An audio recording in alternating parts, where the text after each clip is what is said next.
riding to a Cars and Coffee at 8 a.m. on a Sunday morning here in November, but it's going to reach a high of 72 degrees today, and I figured what better way to enjoy it than to document it with maybe a end of the season here moto vlog. So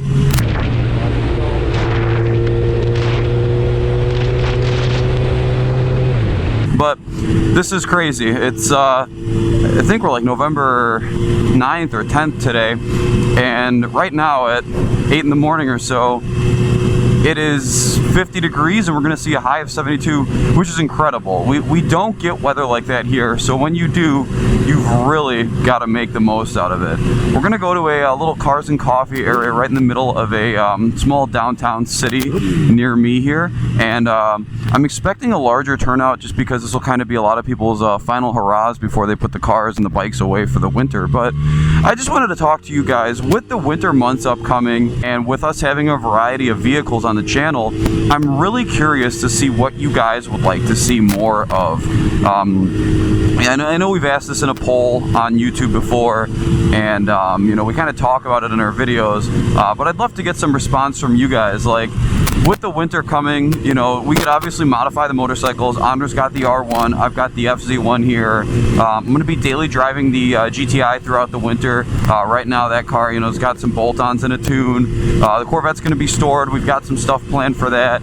And then on Andre's side, we've got his big turbo Focus ST, and we've got his Audi 200 Quattro Avant wagon there. So a lot of potential vehicles set around to where we could have content. I would just love to hear from you guys. What kind of feedback, or what would you really be interested in seeing on the channel there? A lot of different things that we could kind of put up there and showcase and focus, but I'm kind of curious, would you be interested in more of kind of a vlog content? We've never really done that before, but another reason I wanted to go ahead and film today here is just because of the beautiful scenery on this road here. Yeah, sure, early November here. We're a little bit past the peak of fall with the colorful leaves, but it's still a really nice kind of foresty. Definitely jealous of all you other motorcycle riders and vloggers that get to live somewhere where you can ride year-round. Sure, I get it.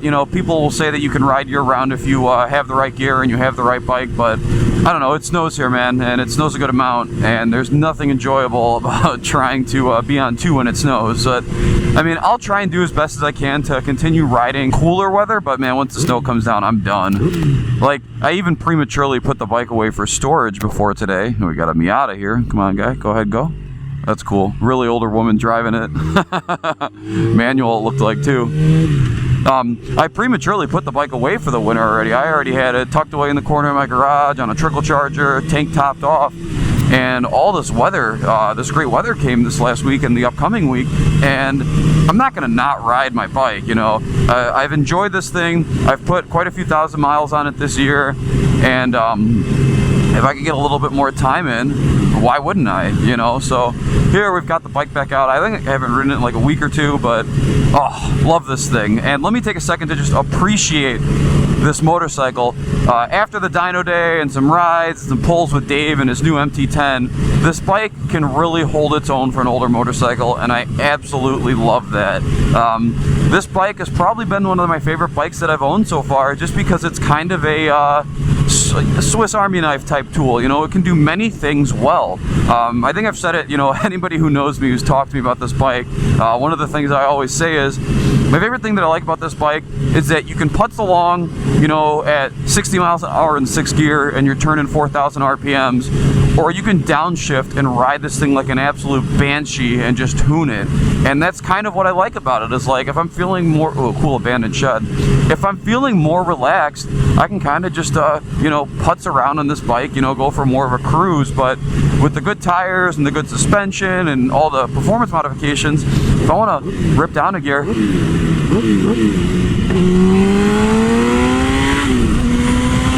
it goes, man. And it makes all the right noises while it's doing it. And I think that's kind of why I enjoy this bike. For like right now, my situation is less than ideal to have multiple motorcycles. So if I've got to have one bike, I kind of want to have a bike that can do it all in a sense. So this bike, at least for the type of riding that I do currently, can do just that. I mean, it can do exactly what I'm looking for. The only thing I would say that you can't really do on this bike much at all is comfortable two-up riding. You know, after having the Harley and doing a lot of two-up riding, you can't really do that on this, which isn't a big deal. You know, this wouldn't be the right type of bike to do two-up riding on. I've even toyed around with the idea of getting some like kind of quick detachable luggage on this, like some soft side bags or even a tail bag to put on top, because the only downside with this bike, again, is there's no storage on it. So I'm wearing a backpack right now while we ride, which not the end of the world, but it'd be pretty cool to have some soft side bags to toss, you know, a sweater in if you get cold, or just a water bottle, whatever, you know. Like the backpack's fine and all. It's a good short-term solution, but if I was serious about riding the bike for longer distances and like, you know, multiple day touring trips, then I'd probably invest into some luggage on it. So I don't know, we'll see kind of what the future holds with that. But yeah, just wanted to kind of show you guys my world here on this Sunday morning here. We're going to be out riding all day. Whether or not we'll bring out the cameras for that and get some footage of that, I'm not sure yet. Kind of depends what size group we have, where we go, and what we see.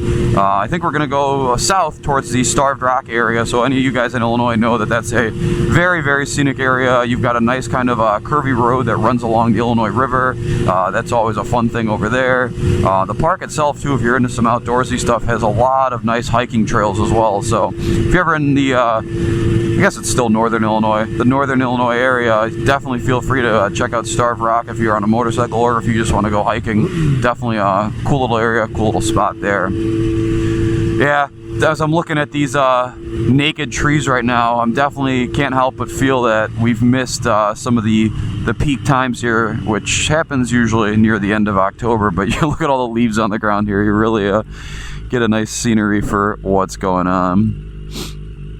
Here, we'll do a little stoppy stop.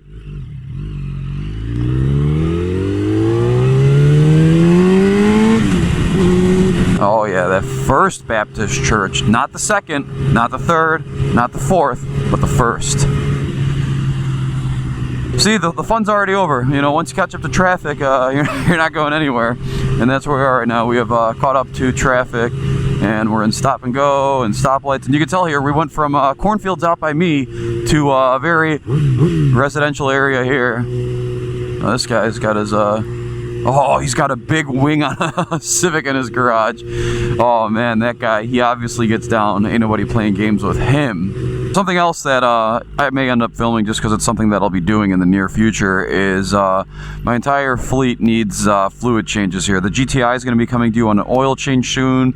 This Yamaha is going to be needing an oil change, and since I bought the Vet used, shame on me, I have not done any of the fluids yet. So that vehicle is going to be getting a full fluid change. It's going to be getting the transmission, the differential, engine oil, clutch fluid, and brake fluid, just so I get all clean fluids in there. Kind of peace of mind, you know, with a vehicle of that many miles on it, 60,000 if I never said anything before. You don't really know if stuff like that's been done, you know, like obviously the oil's been done a bunch, but you know, you wonder about the drivetrain, the driveline, like the differential and the transmission, if people are really changing the fluids on that. And again, depending on how the car is driven, it's not so big of a deal, but something that I'd like to make sure of, just for peace of mind and not have to worry about it.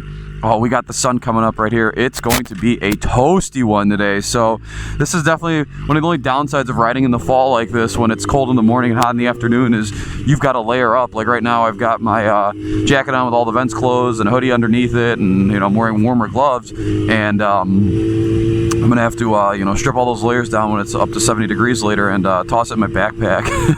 Not a big deal, but just you know, me complaining about storage. This is nice. They finally repaved this road. This road was in pretty dire conditions for a while, so it's nice to be able to have a nice, clean, smooth road to drive along down here. Oh, I want to drive through these leaves so bad.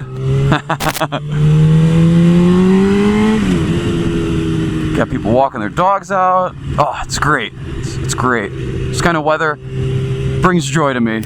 I'm sure I've mentioned it before, but I feel like I get seasonal depression when it gets super cold out and you can't really do anything outside and you got no daylight or anything like that. It's just not a good time for me.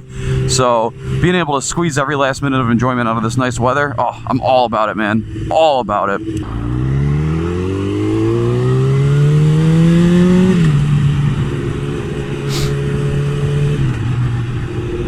So, what I want to ask you guys here is, what kind of winter projects are you working on? Do you live in an area where it's going to be nice all year, where you won't have to put the toys away?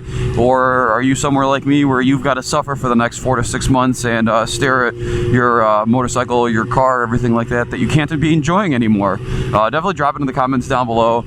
Let us know what you're working on. We'd love to hear from you guys. We'd love to interact with you guys as well. Lately, there seems to have been an uptick in people DMing us on our Facebook, or DMing us on our Instagram page and messaging us on our Facebook page, and we like that. It's fun, keeps us engaged with you guys, and it even gives us some great suggestion for content sometimes. Something I like to do just because, you know, a little bit nerdy here. I like to over-research things. You've seen some of my discussion videos talking about why you know, Harley's failing or GM's failing or things like that. If you got any topic suggestions for videos like that, also let me know. You know, I'm always down to do some research, do a little bit of homework here, bust out the camera, and share my honest thoughts and feedback about something. So here we are in the little downtown area here, and we are probably just 1 or 2 minutes away from rolling up to Cars and Coffee. I don't think there's going to be much here yet because the event starts at 8:30, and it seems to that I've pretty much beaten my ETA here so far, so no complaints with that. But yeah, it's going to wrap it up for this one. Be sure to like, comment, and subscribe as always, and I will be catching you guys in the next video. Have a great day.